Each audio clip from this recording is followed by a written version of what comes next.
What is, oh my goodness, the stuff that is going here. Whoa. This just took a turn. Oh, no. Oh, whoa. So last time someone sent in some code for me to look at as part of my code review series. It's this game called Skyward Scammer. You steal balloons and scam people out of balloons. It's weird. The game itself was pretty simple. It's just like a 2D top-down pixely game. But then at the end, there was this like floating through space with the balloons, and we had like the original Mario Kart track on the bottom and then some poorly tiling sky texture up the top. And this was like, whoa, like completely different from the rest of the game. Let's just chuck in like a little 3D raycasting type renderer. It kind of reminds me of Celeste actually, because the game Celeste is like this 2D platformer, but then like the menu / progression of the game itself is like this full 3D rendered world. And so it's just funny to think that, because that game's made without an engine, it's like they had to include a full-on 3D renderer just to get like the menu essentially done. So that's kind of cool, and it's the same thing, I guess, as what's happening here. So I thought the code for this 3D section deserved its own code review. So that's what we're gonna do today. We're gonna take a look at this code. Now firstly, a bunch of you pointed out that the source for all of this pseudo 3D plane drawing code is One Lone Coder on YouTube. And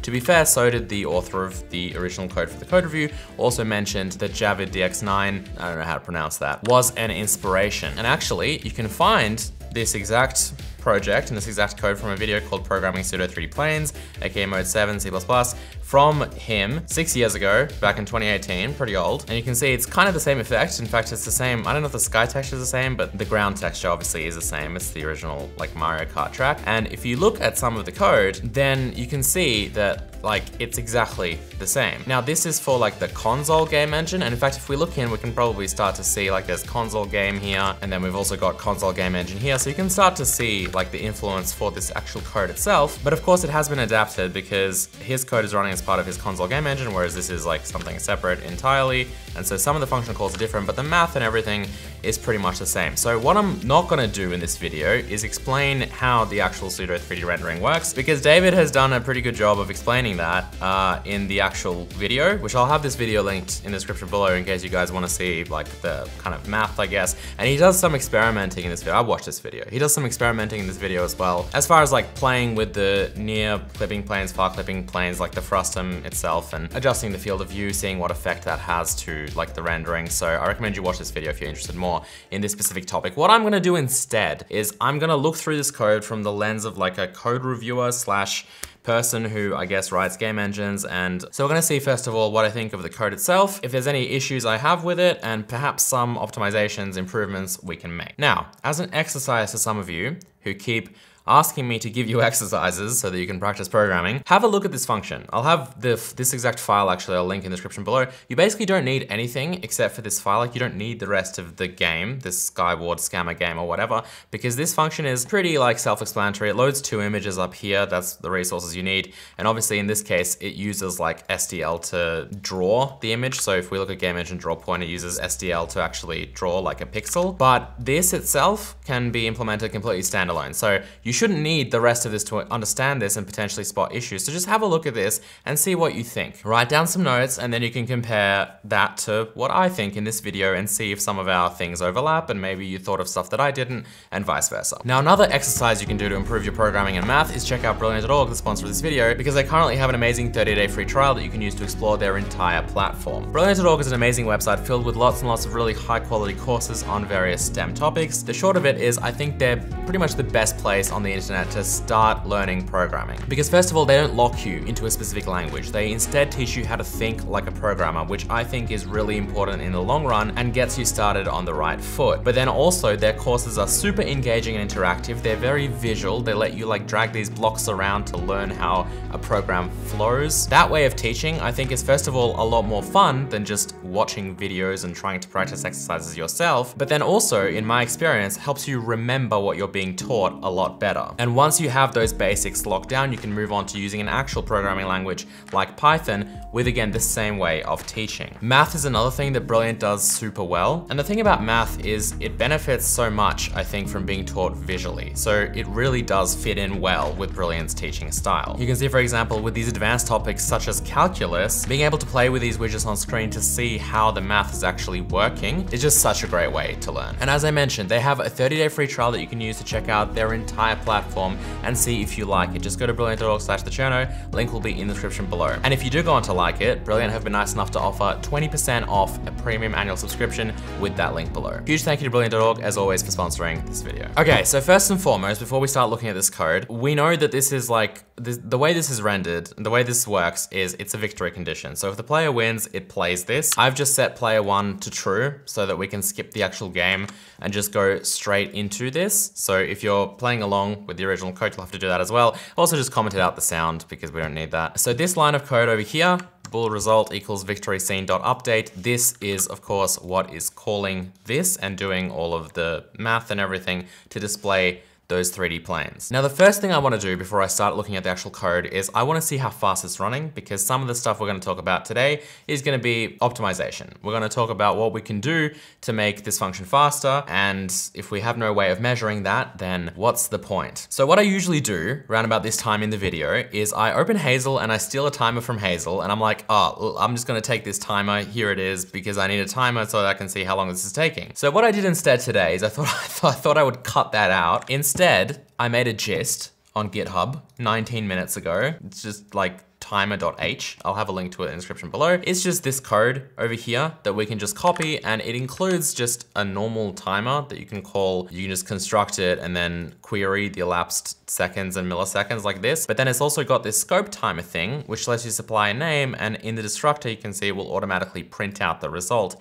in milliseconds. So this is gonna be really handy for us just to quickly see how long that function is taking and print it to the console. So I'll copy this. I'll just go to the top of this CPP file, which is rpggame.cpp, and I'll just paste it in, and that should just work and compile. If it doesn't, or if there's some issues, feel free to just leave a comment on the gist and I will address it. And then over here, what we can do is, well, we just want to see how long this function takes. And so one thing we could do is we could have just stuck the actual scope timer in here, but just to make it a little bit clearer, I'm going to make a scope for this, which means that we'll have to bring out result. I'll just set it to false, and then we'll assign it here, and then we can just do scope timer, give it whatever name we want, and just say something like, I'll just do pseudo 3D plane. I'll just paste that in as a string. And now if we hit F5, it should print every frame, every time this is called, it should print our result over here to the console, and you can see what it is. Now, this is running quite slowly because we are in a debug build. There's a couple of different ones here. There's release with debug info. It doesn't really matter which one we use because we don't really need the symbols, like the debug info stuff. If you were profiling with Visual Studio to see how slow this was, and you were going like, you know, build, debug, I think, and performance profiler,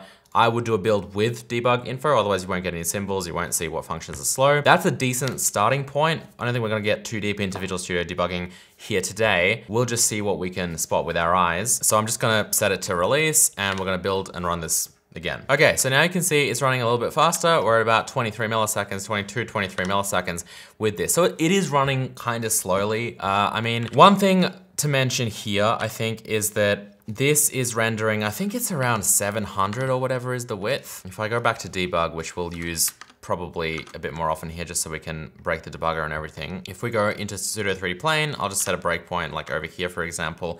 We'll run this just so we can see the window width and height. So the height is 384 and the width is 720. So 720 times 384 is 276,000 times we're going through the for loop. It's actually window height divided by 2, so it's even less than that. So it is running, in my opinion, quite slowly, even considering that it's going through, I don't even know, it's going through like 100-something thousand pixels. So it is a mystery. It's not necessarily a mystery. I haven't actually looked at the code yet, so we might see some obvious things. But the point is, I'm sure that there is going to be room for improvement. But as a side note, I want to quickly mention that if you are looking at this and you're being like, okay, 23, 22 milliseconds to render something like this is obviously completely absurd in 2024. Whenever you're rendering graphics, the best thing to do always is just to use the GPU. That's what it's for. So obviously if we were looking at this, even if we wanted this exact look, even if we wanted this exact code, we would not be using the CPU for this. We would be using our GPUs. And if you want to see me do that, if you want to see some kind of video where I show how to take something like this and actually have it run on the GPU in like probably under a millisecond, let me know in the comment section below, because I haven't done anything like that. I was going to do that with the ray tracing series, but never really got around to it. So let me know in the comment section below. But anyway, I just wanted to mention that as like the first step kind of in optimizing this is to take a look at this and be like, what hardware is this going to be running on? Does that hardware have a GPU? Yes, so therefore use it, and that's going to make the biggest impact in terms of performance compared to anything else I could probably possibly do here, CPU side. Now, before we actually do pop into optimizing this, let's have a bit of a look at the code itself, and I'll provide some commentary on it. All right, so the first thing we do is we calculate the corners of the frustum. So we have basically, you know, these far X, Y, 1 and 2 situation. So these are basically the corners of our frustum. Because we're just referring to everything here as individual floats, like we're not storing these variables as like vec2s, which I probably would, that would make this a little bit easier. We have this like X1, Y1 situation, which I think is gonna refer to like this coordinate over here, X and Y. Well, actually that's the far one clearly. So this will be this one here, this will be this one here, and then we have X2 far, which refers to this one over here, and then near X2, Y2 is this one over here. So we have like these 4 corner pins basically, which dictate what the frustum actually looks like. You'll note that they are in 2-dimensional space, meaning that first of all, there's no X, Y, Z, and also there's no depth to this frustum, right? So a normal frustum would kind of look like this, actually. It would come from one point over here as well, and it would look like that in a 3D world because obviously it would have like depth. This doesn't because this is kind of pseudo 3D, it's not exactly 3D. And again, this is explained in more depth in Javid's video from like 6 years ago, which I'll have linked in the description below. So, okay, this is pretty straightforward. I don't really have anything to pick. Whenever I look at code like this, so this is running every frame.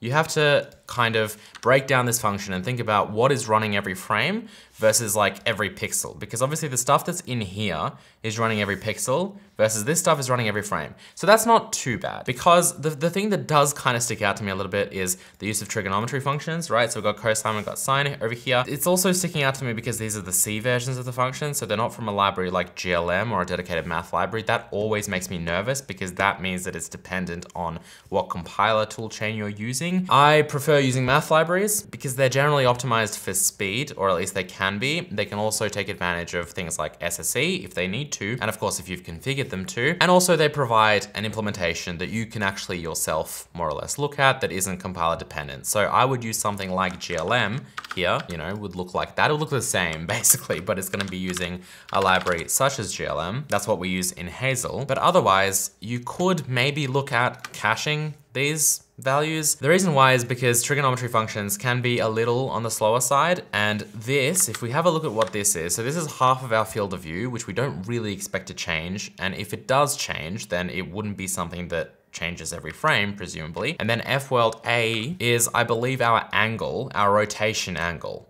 right? So we can rotate the camera along basically what is the Z axis, I guess. So this is the Z axis, up and down. Then we can kind of rotate our camera like I'm rotating on this chair right now, but that is fixed in this game, right? So we saw that as we're flying through the world, it's just fixed. So therefore we could be like, all right, there's no need for us to calculate this stuff over and over again. You can see just even in this alone, it's doing the exact same calculation twice here. So if you're not planning to rotate, I would at least bring these out into local variables. The problem with caching, and I've wanted to make a video about this since 9 years ago, and I kid you not, I've had this video idea on my mind for 9 years, and I'll tease it here a little bit.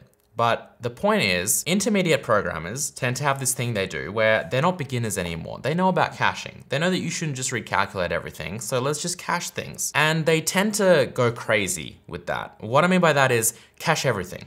Because why do any math? Like, why do any math at all when you could just do it once and then cache it somewhere in memory? And they feel really smart, smarter than everyone else, because you look at all the, this is me, by the way, I'm talking about myself like 10 years ago. So when I'm bringing up this example of like a programmer who thinks they're cool and does all, I'm really talking about myself, at least in the past. They start caching everything and they're like, yeah, I'm so much better than everyone else because this is clearly gonna make everything faster, everything's great. But then when they just get past that hump of like intermediateness a little bit, and they just have a little bit more experience and understand how things work a little bit more, you begin to realize that the act of retrieving data from a cache is itself kind of like math. Not in the sense of like, there's that much arithmetic and stuff involved, but in the sense that there's a cost associated with that. Just like there's a cost with adding and like multiplying and dividing and subtracting or whatever you might be doing here, just like there's a cost with these trigonometry functions, there's also a cost of having to reach into a memory cache and pull out that already calculated value. That's not free. Caching stuff, retrieving stuff from caches is not free. You still have to retrieve it from the cache. And a lot of the time, if that cache doesn't happen to be on the CPU cache, right? So it's basically something we call a cold memory read. I don't know if this changed, actually I haven't looked this up in a while. It's something like 200 CPU cycles to just get that value. 200 CPU cycles is often a lot more than it might cost to just recalculate that value, especially because a lot of these operators are like two, three, four like CPU cycles potentially versus potentially 200. That is why when I'm looking at this, I'm not immediately thinking, okay, let's just replace these static trigonometry calculations, static in the sense that I guess they're constants, right? Let's replace that with an already cached value. I'm not immediately thinking that because if that cached value is, I don't know where it would actually live in memory, having to retrieve that every time instead of recalculating it might not give us any performance improvement. It might actually reduce the performance, worst case. And I mean, best case, obviously it improves the performance, but it might not do anything. And I suspect in this case, it's probably not an optimization that I would be willing to make. And so I think that in this case, it's probably not gonna give us any tangible benefit. But then you can see that this line of code is exactly the same as this line of code, so this stuff I would bring out. Okay, then we go down here and we're gonna iterate through vertically, but divided by 2, so half the screen, right? If this is the screen, we're only iterating through like this half. I think 0, 0 is the top left, not the bottom left. So we're just iterating through this section over here, and we'll see why in a minute. We're working out like this sample depth, which is just this value divided by the max value that it's going to be. So we just get a value between 0 and 1 that's a float instead of between 0 and window height divided by 2. Then we've got these points which just determine what kind of scan line we're going to be looking at, and we go through the width now pixel by pixel, the full width. We again get a value between 0 and 1, and then a couple of values that we're going to use eventually to sample the actual texture that we have, the ground and the sky texture, and draw it somewhere on the screen. So first of all, note what's happening here. We've got ground pixel, we got sky pixel. We're doing them both, right? And that's where this divided by 2 comes in. Because we've basically got like the sky and the ground, and they're not really mirrored by the horizon, mirrored in the sense of coordinates though, along that horizon, which is right in the middle of the screen. Because we're mirroring it, we can just retrieve the pixels using the exact same samples, but then just draw them at plus y and minus y. So window height divided by 2 gives us the center of the screen vertically, so we get this over here, and then you can see we can either add y to then start drawing pixels over here, or we can subtract y to start drawing pixels up here. And it's gonna draw them like this. Seems pretty clever, seems pretty nice. We don't have to loop through everything a bunch of times, but I'm here to tell you that it's not, it's bad, it's bad. The reason why it's bad is because you can, hopefully by me just drawing this, pick up on the fact that we're not really going through a buffer in a row. We're doing the correct thing here. We're moving pixel by pixel, everything is great. But then over here, right, the buffer, if I just draw it in orange, starts up here. I mean, first of all, the buffer I'm talking about is a screen, right? So we have a screen that's like this. And how is it laid out in memory? It's just this kind of like single dimension array that's really, really long, and 0, the first like byte or bytes of that image, of that texture, are right over here. And obviously as we go forward, we're going this way. Now this concept of like wrapping around is more or less automatic because it's just a single dimensional array. So then what we're doing here is, obviously since we got this like second point that we're drawing over here and we're basically going like that through it, we're going horizontally through the rows really well, but then we have to pop up a row.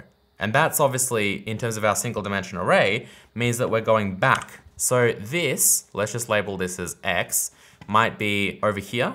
X was not a good thing to pick because I've been drawing X's, but anyway, the green X might be somewhere here, right? And then to pop up over here to the red X, that might be somewhere here. So we're actually going backwards in that buffer. Why is that bad? Because usually when we fetch memory from RAM and we have to, like, we fetch a bunch of it and we store it in our CPU cache where it's hot. That means it's quick to access. What will happen is when you request this byte of memory, or bytes, it will just prefetch a whole bunch for you. And you can tell that this is perfect if we're iterating through an array in order, right? From like a low index to a high index. But you can see from this that when it does actually fetch us this memory, it's obviously not fetching anything behind it. It's fetching from the address that you've specified forwards. So if we then are like, actually, no, I need this, we actually have to go back. And this act of going back could result in a cold memory read, which would cost you a lot more cycles than if the memory was already accessible in the CPU cache. So that's something that also sticks out to me.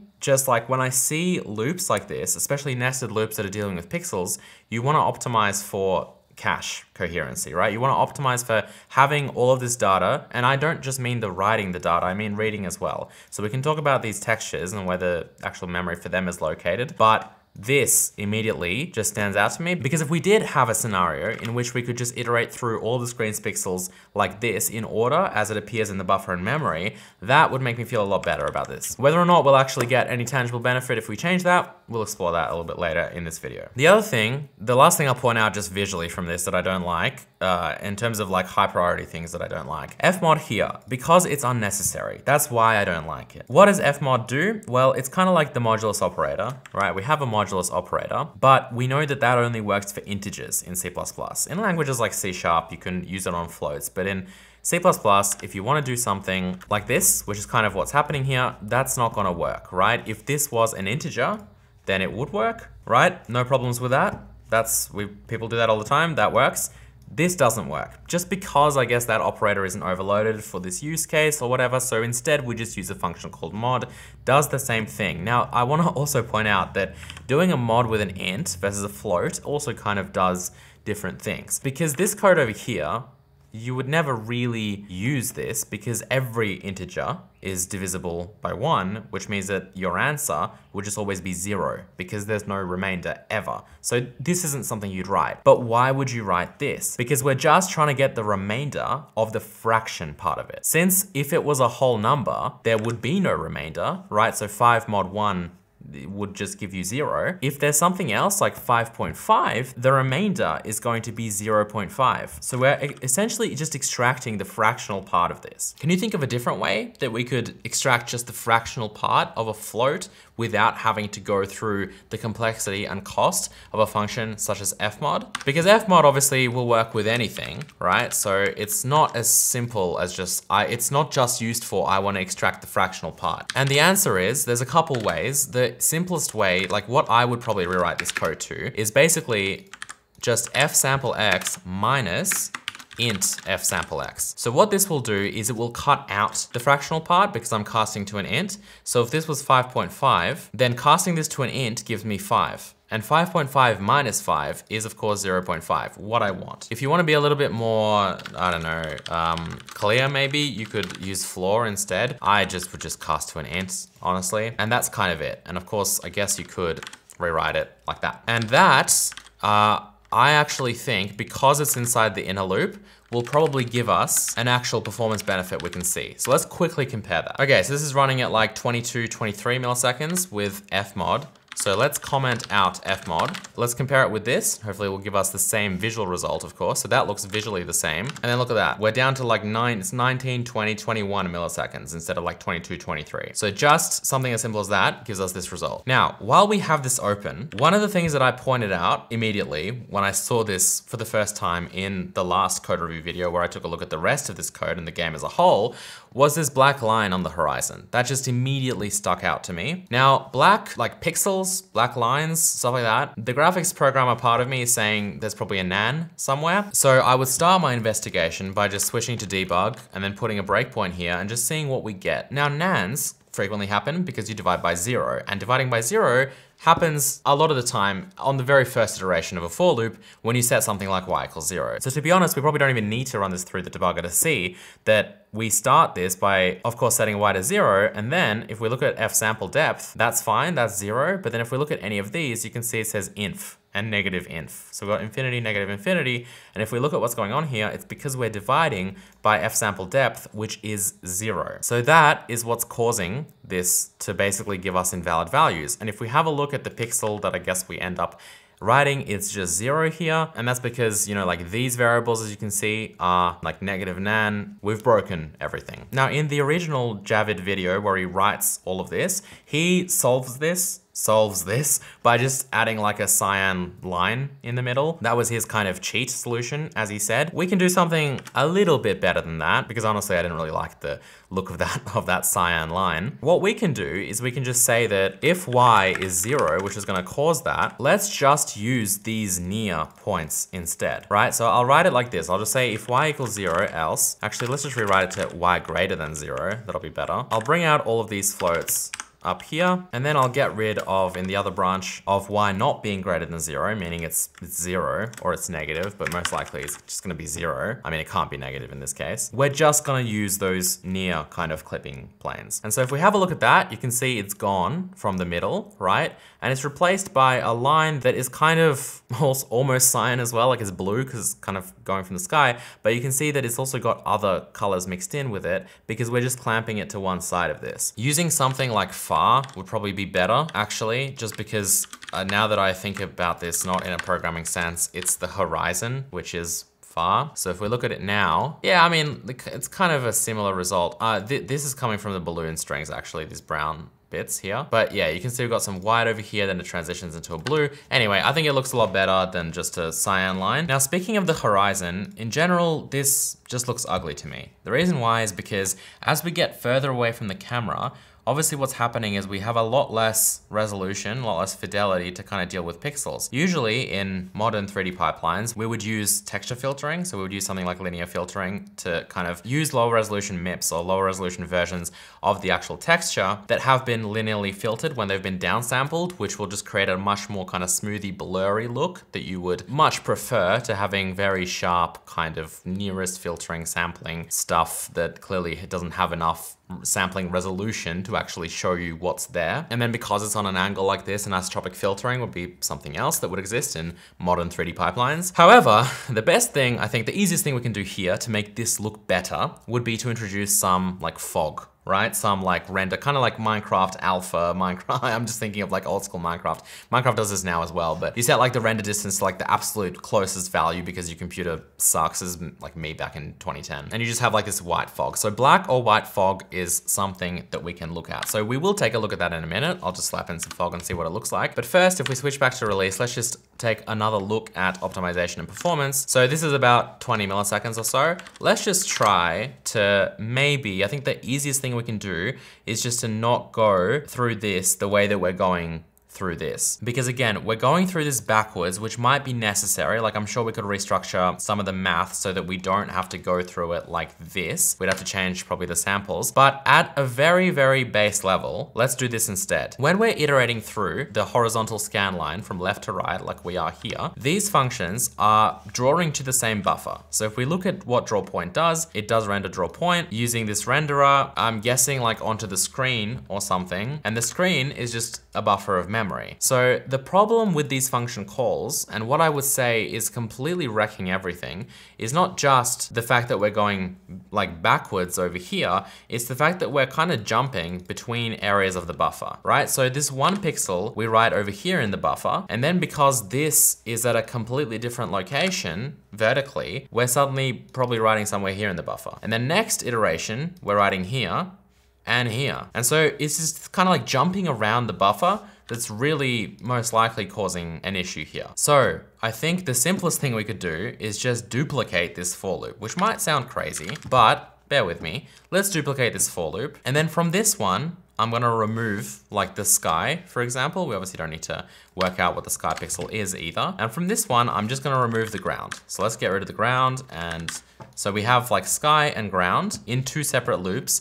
We are doing stuff more than once, right? We're doing all of this math twice now. Just keep that in mind. And our current performance was about 20, maybe 19.9, 20, 21. That was basically our average performance. So let's see, just by separating out this loop, just by doing it twice now, but not interleaving our buffer rights, let's see what we get. Okay, if we take a look at our results, you can see that just by doing that, it's marginally faster. Now it was a lot more faster on this is a 1950X Threadripper, so the single core performance is not the best. And actually we can talk about multi-threading this renderer, which would make it a lot faster as well. But you can see we're hitting 18 milliseconds now, and it's usually 19, right? Before, we were usually on 20 to 21, sometimes hitting 19. Now we're hitting sometimes 18, and we're usually around that kind of 19, 20 mark. So it is a little bit faster just by doing that, even with doing the math effectively twice. Now, if you wanted to take this whole buffer coherency, like not jumping around buffers further,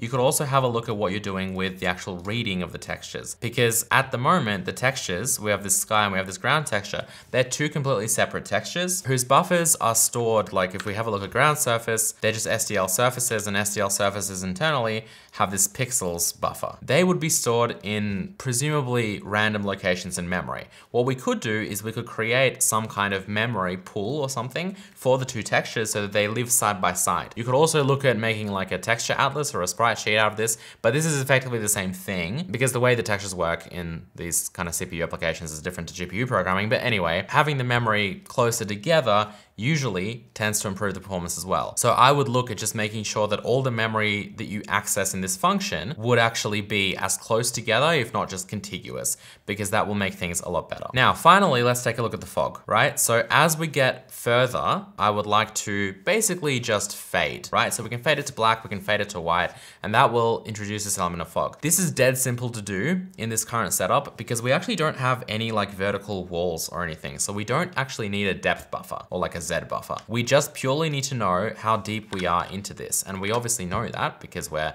doing a bunch of math to project it like that. And specifically sample depth is y divided by this window height divided by 2. So it's basically y divided by the max value, which again gives us a 0 to 1, where 0 is right on the horizon, and as we get further away from the horizon, we grow and we get up to 1. So if we did something like 1 minus, we'd actually get our depth between 0 and 1. Now it would just be a linear depth, but that's good enough to do any kind of fog that we might want to do. So just by using this sample depth, what we can do is have a look at the colors that we're about to draw for our ground, for example. So we're getting them over here. That's how we're getting these variables. So we've got red, green, and blue. So what we can do with the red is we can just take the red and multiply it by this sample depth, and then we'll cast it back into an int. Let's repeat this for the green and the blue channel. And then if I copy and paste this down into our sky as well, let's replace G with S for sky, and let's have a look at what that achieves. All right, look at that. We've got some like nice fog. And you can play with the curve of the sample depth. What I mean by that is at the moment, as you go down in the scan lines, it's just linear. It just goes from like 0 to 1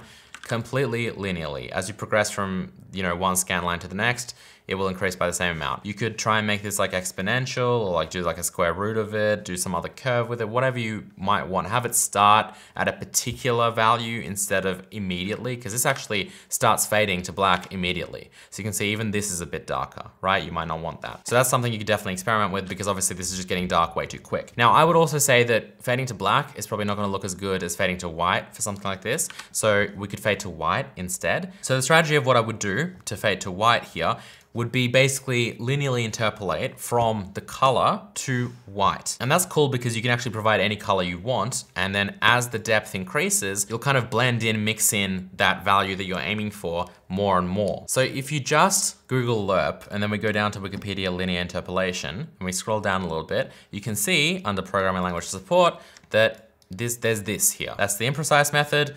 Here's a precise method. Honestly, it doesn't matter which one you use. Let's just copy this one. And then if we scroll up, I'll just write static as well, so it's locked to this file just to have it. And then we've got lerp, which we can use. So we're gonna be lerping based on sample depth, which goes from 0 to 1, right? So we'll call lerp with gr, then the value we wanna get to based on sample depth. So the higher the depth, now, here's the other thing though. This, remember, starts like 0 here is the actual horizon. So at 0 will be at GR. So we actually want to flip this if we want the horizon to be this. Otherwise, we can also do minus if that makes more sense to negate this, but I guess I'll just write it like this. So if I copy all of that and then just change this to G and B, and again, I'll copy and paste this to here, replacing this with S, then now hopefully we should be fading to white instead of to black. And you can see that's what it looks like. So I think that looks much better, right? You could do something like this, but again, you could also fade to like an arbitrary value. So we could fade to pink, for example, magenta. If we just do 255, 0, 255, you can see our fog is now pink, right? So it's kind of cool that I guess by lerping, we just have a little bit more control because we're not just multiplying by like a scalar, which will darken it because it's gonna reduce the value of the actual color channel. Instead, we can do this. Now, here's where you can have some fun, right? So you can, for example, square this, and it's gonna give us even more aggressive fog, kind of like that Minecraft render distance that I was talking about earlier. But in general, I think this looks a lot better than it did before. And this also kind of removes the need for us to handle that nan, I guess, because you really won't see it at the horizon line anymore. But yeah, that's our little pseudo 3D scene. The tiling of the texture is also very upsetting. I don't know if that's probably just a source texture. I'm expecting, unless it's being like rotated randomly or weirdly. But yeah, that's pretty much my thoughts on this. The other thing that I did mention was multi-threading.